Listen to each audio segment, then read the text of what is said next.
Hello, welcome back or welcome to my channel. My name is Taylor. Happy New Year, since this is the first video you'll be seeing of 2025 from me.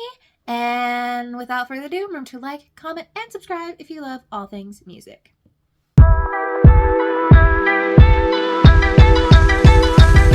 So it's been a hot second since y'all have seen me. Let's just say a little life update. In October, I really kicked off a new job that I have since left, but I was traveling a lot for it, and then at the beginning of November, I got massively sick with the flu, and then that basically took me out for a month, and then holiday season, election season, which, and everything decided to knock me out, and I decided to focus on my other channel, my book channel, for the month of December. So now we're back, we're ready to go. TikTok is about to say sayonara, so we'll have to revamp our long form and short form content for this new year. But going forward with this channel, I'm going to try and probably pare back a little, and try and focus only on artists that have really caught my eye or that I'm really excited to listen to video-wise. So you're going to be seeing the next video you should see from me is a reaction to Jade's new song, It Girl. Update, did listen to Fantasy and did listen to, what was the other song that she released? Midnight Cowboy? Actually, I might have a reaction to it. I did listen to Fantasy by Jade, did listen to You Go Your Way by Perry and her Christmas release. All fantastic, absolutely amazing. Can't wait to hear their full-length projects. But for this video, we're doing our music wrapped for the year. If you don't know, I have an entire working spreadsheet where I track my listening patterns for the entire year. So I have my entire not reading stats, this isn't the reading sheet. I have my entire listening music stats here. So we're going to do most streamed songs, artists, and albums for the year, as well as via Caitlin Marie. I'm also going to show you the top 10, but I'll also show you a little graphic with 11 through 25, and I'll link her video in the description box down below. So let's hop into our most streamed albums of the year. Y'all will be surprised by what took place on my streaming this year, but most of the albums that were most streamed this year were new albums to release this year. So in 10th place, we have Radical Optimism by Dua Lipa. This is an album, pop album. You know, Dua Lipa, she's a pop queen. She knows how to put it out. Houdini, Training Season, and what was it? I can't remember the other single she put out. Bops, played on repeat. There was a moment in time, for some reason, that I could not stop listening to the track These Walls. Why? It's the saddest track on the album. I have no idea. Is this a absolute fave album, pop album of all time? No. Haven't really listened to it much outside of its major release except for Training Season. But you know what? She had its moment in time and she was great while it lasted. Then we have a return by Olivia Rodrigo, the Guts album. I really got into the Guts album. One, I think she released the deluxe version of the album this year, so obviously we reacted to that. If there's any reaction to these albums, I'll try and link them somewhere up here or down there. But I was really trying to get tickets so hard for her at the beginning of this year because she had a show the weekend before my birthday, like really close to me. Did not get those tickets, but I was really jamming out. My favorites on this album are always Love's Embarrassing, Get Him Back. But of the new tracks she released, Obsessed, and I know I ranked So American last when I first ranked the deluxe version, but she's grown on me. I did have a moment with her. I can't remember what prompted that moment. Maybe watching Red, White, and Royal Blue for the millionth time. Possibly. But that was 9th place. In 10th place, surprisingly, because I haven't gotten into this artist before this year, Gracie Abrams' The Secret of Us. This was all brought on by her release of the deluxe album. Now, I really enjoyed Risk and Close to You when I listened to the original album. And it had me intrigued. But when she released the deluxe and she had That's So True trending on TikTok, R.I.P. TikTok, I couldn't stop jamming it. So now as I come across her older work, I'm slowly getting back into it. And The Secret of Us, Gracie Abrams, she's starting to take over near the top artists I'm listening to right now. So I'll give her props to that. And the direction she's going right now has me really intrigued. Then we have Tate McRae's Think Later. I listened to this majority at the beginning of the year because this came out at the end of 2023. So I was still jamming and vibing at the beginning of the year. I didn't really love her first solo album. What was it? I Think I Could Fly, Wasn't a huge fan, but I did enjoy some of the songs in there, like She's All I Want to Be, been playing over on repeat, Feel Like Shit. That one, that's a crying song. That's on my sad playlist. I do have a sad playlist where things like My Tears Ricochet and so forth go on there. But I really, really delved in like Greedy, banger. Exes, banger. Guilty Conscience, Think Later, Moving My Body. And then Messier, Plastic Palm Trees have me in my feels. So this album really held on strong the beginning of this year, and I've kind of delved back into it as she's releasing new tracks for the upcoming album, which we will react to this year. Then we have a new artist, like a debut artist for the year, and that is Cat's Eye with their EP, Soft is Strong. I did watch Dream Academy. I did react to the full EP the day it came out, so there is a reaction for that. Cat's Eye. They were my gateway drug to K-pop. And then I listened to Rosé's new album from Blackpink. Fully engrossed now. Apparently I'm a Blackpink stan, didn't know it. But Cat's Eye, this was just a cutesy little collection of 5 songs. This to me definitely reads debut EP soundtrack, and since when they released Flame, which was the song they did for that Netflix show, don't remember, been jamming to that. And then all of the Dream Academy songs, also jamming. I cannot get enough of Cat's Eye social media. I'm excited to hear what songs they come out with. I'm not picking a favorite band, like singer, band member, but I'm not gonna lie, Manon and Sophia, they are very cute. Maybe I have a slight crush on them. Then we have The Mean Girls, the musical, the soundtrack. Is this mostly due to Renee Rapp being on this soundtrack? Absolutely. The majority of that streaming came from World Burn and Someone Gets Hurt from Renee Rapp. World Burn was like the first major like new music release of 2024, so that just took me through the year. I could not stop streaming it the first half of the year, and I've revisited it a lot since then. Same with Someone Gets Hurt. Then obviously my other faves are like Apex Predator, and what was the other one? Obviously anything Renee Rapp puts her fingers on. So Apex Predator I think was the only other one that I'm like, yes, that was near the top. Then we're coming up on number 4, Ariana Grande's Eternal Sunshine. I wasn't sure this would make top albums of the year just because I feel like I really only listened to the majority of that album the month it came out, which was like March, maybe into April, because at the end of April at the end of April, Tortured Poets Departments came, so I was really listening to that for most of the year after that. But I'm not gonna lie, she had me in a chokehold. Yes, and was one of the earlier songs to come out in 2024, so she had more streaming and listening time. We Can't Be Friends, the song, my song from the album, absolutely love. That is also on my sad playlist. So, and then Bye, and then the Boys Mine remix, and then she did all of those like, what was it, the live like acoustic versions? No, not acoustic, but live versions of all of those songs this year. Beautiful, spectacular. Is it my favorite Ariana Grande album of all time? No, but she took her place at 4th spot this year.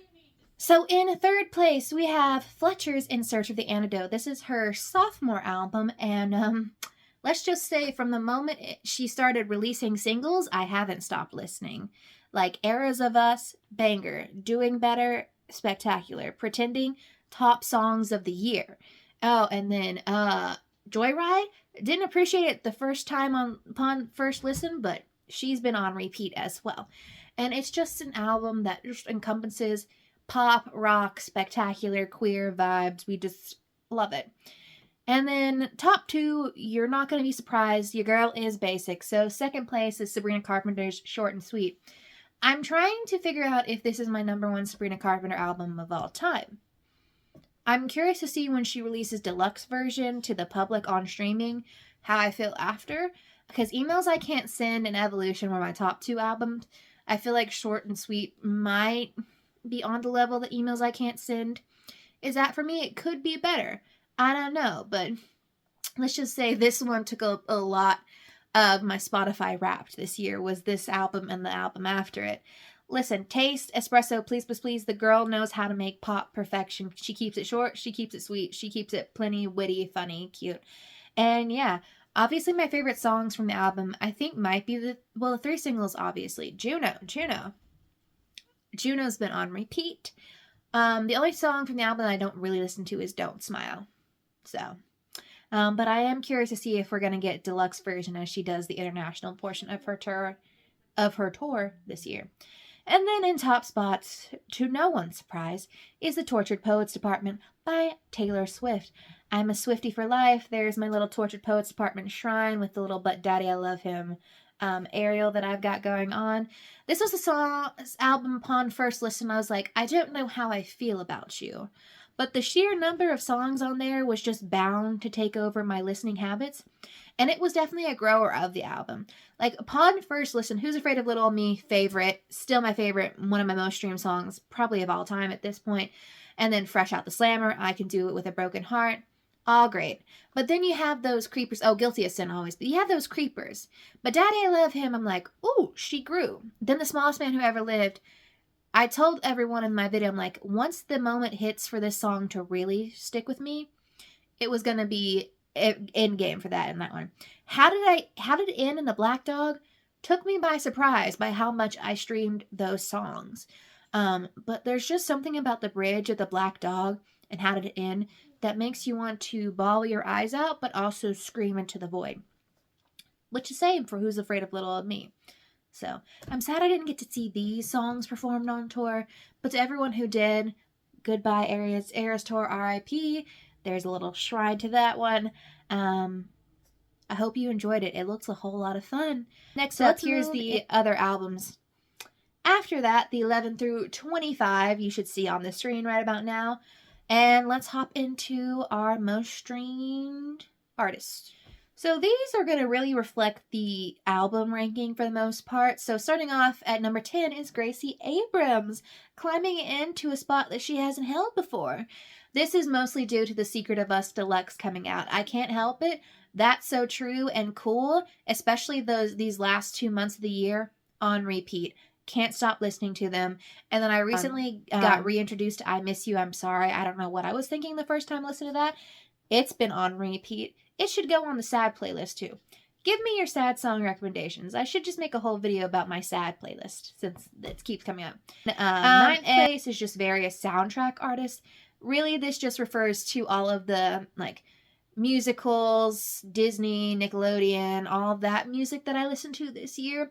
Is most of this due to the Mean Girls soundtrack? Absolutely. And then the Descendants Rise of Red soundtrack? Yes. I'm trying to think if there's any other... and then the Wicked soundtrack. Defying Gravity. She really took over some of the listening the last 2 months of the year. Yeah, but those were that. Then in 8th place, we have Olivia Rodrigo, still holding strong in top 10. She was a little higher last year, the year 2023, because she released the album that year.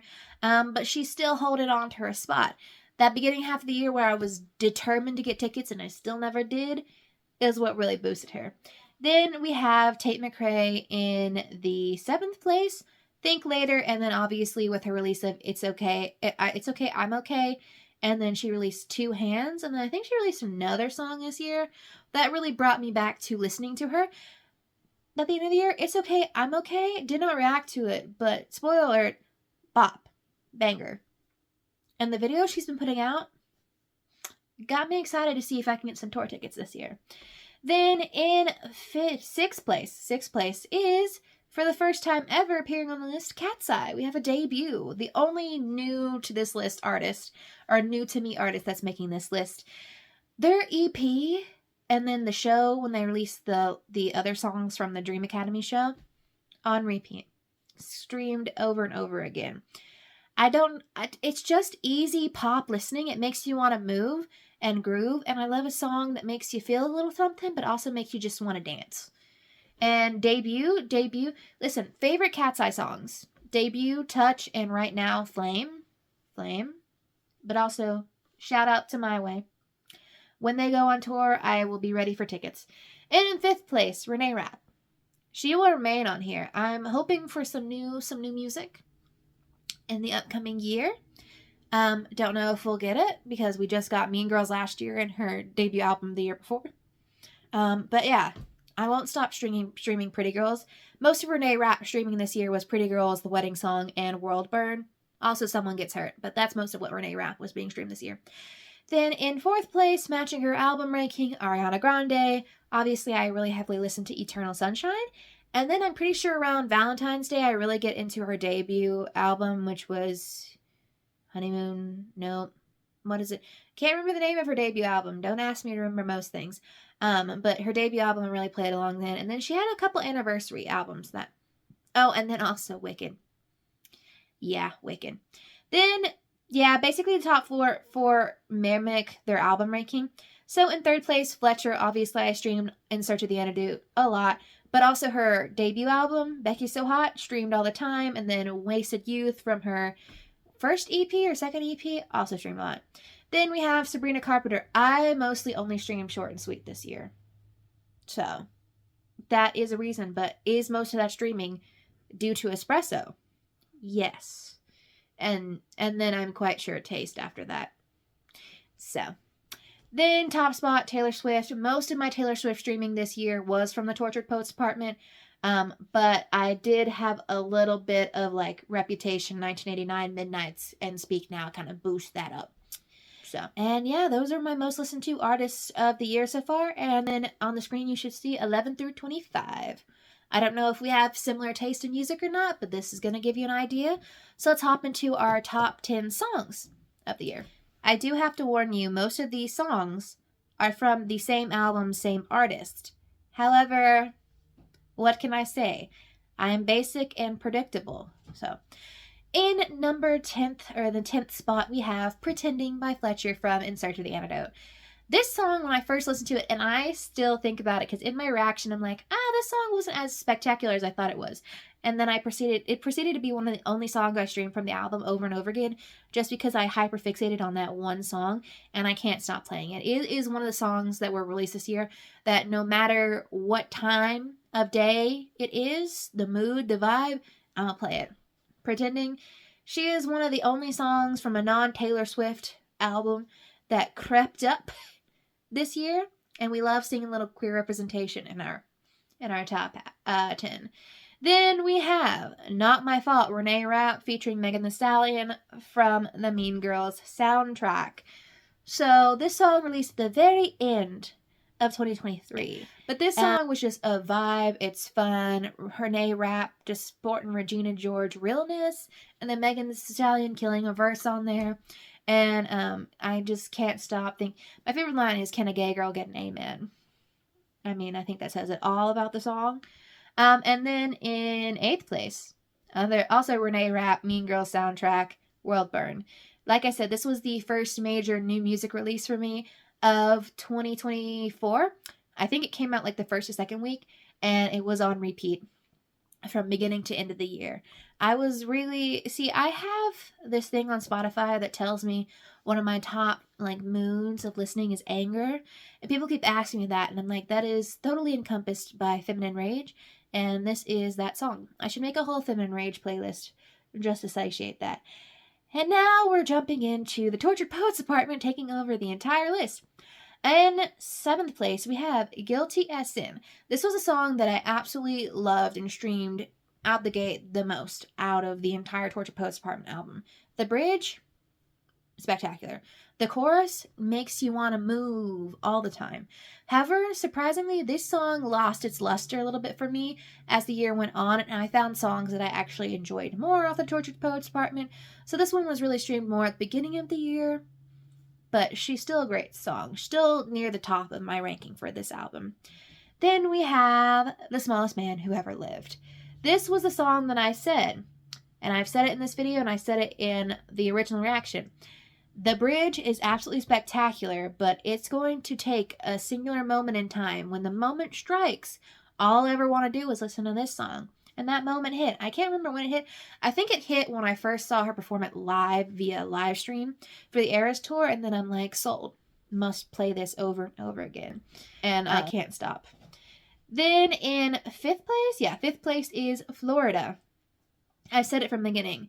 I know Florida, it tends to be a lower ranked track for most people. However, I love a little fist pump song. Florence killed it. Like, their voices meld so well. And when we saw their performance of it on the live stream, spectacular. Listen, this is a Feminine Rage song that's got that pop rock sensibility to it, and it's just a cool vibe. It's a cool sound. It makes me want to scream at the top of my lungs. What more could I ask for? Then in fourth place is I Can Do It With a Broken Heart. This is a very popular. Listen, we all kind of knew this was going to be a single from the album, and I kind of clocked her releasing this as like the final send-off to the American portion of the tour music video. But she's the most poppy song on the album, and you know me, the pop girly who just loves like super poppy songs, super dancey songs, was gonna do this. It's also the most relatable song because it's like I cry a lot, or like I cry a lot, but I am so productive, or like I'm so depressed I act like it's my birthday. Those lines had no right hitting so hard and being so true. So yeah, that probably is the most relatable song. Even though it's about one of the least relatable things in the world, it yet is one of the most relatable songs on the album. Then in third place is Fresh Out the Slammer. I can attest to the fact that I was a Fresh Out the Slammer girly before it became popular. All I know is that the sounds that come out of her mouth when she sings Fresh Out the Slammer are like, now pretty baby, they scratch the perfect itch in my head. The only thing I want this song to do is I get it, the bridge outro situation, I get it. I just need the song to end on Fresh Out the Slammer. That's how I want the song to end. It doesn't end that way. I know it has a bit of a fade out, but it's just spectacular, amazing, slight notes, but still. Second place, Espresso by Sabrina Carpenter. This song, when it released right before Coachella weekend, I did not know what to expect. Because y'all knew emails I can't send, the masterpiece that she was. However, I've been writing with Sabrina for years. So it's like curious to see where the evolution was going to go. Evolution, second favorite album. I knew the girl could do pop, but the girl said, I'm going to lean into my fans who love nonsense, and I'm just going to do all the silly things that I want to do. And that's what she gave us with Espresso. And you know what? She deserves her spot. She took over the world, and I'm not surprised that she was one of the most streamed songs of the year. So, and then the top spots. Probably could have guessed it. I've said it multiple times. I've streamed it multiple times. Who's Afraid of Little Old Me by Taylor Swift. This song is Feminine Rage encompassed in 1 5-minute or so morsel. I clocked this song because when she released the name and the track number and then the length, track 10s have historically always been my favorite Taylor Swift songs. Always tend to rank high. This was track 10. Then it's an over 5-minute song, and it's like, what you mean over 5-minute songs? All Too Well was my favorite for so long, and you gave me 10 minutes of that. And then it said, Who's Afraid of Little Old Me? And I'm like, and it's a long title. I'm screwed. And then I called it, and I was correct. It was my favorite, and it still is my favorite. The way she performed this live, it is a crime that I will never get to see that live in person. However, if she does do a tour in the next couple of years, if you want to revive that performance just so I can go see it in person, will do, because I'm hoping the re-recordings of Debut and Reputation are about to come our way. Speaking of which, Debutation girlies. These are the ones that were on my top must-listen to re-recordings. It's our year. Like, we're settled, we're strapped in, ready to go. Are we about to get the most superior vault tracks ever? I fear we are.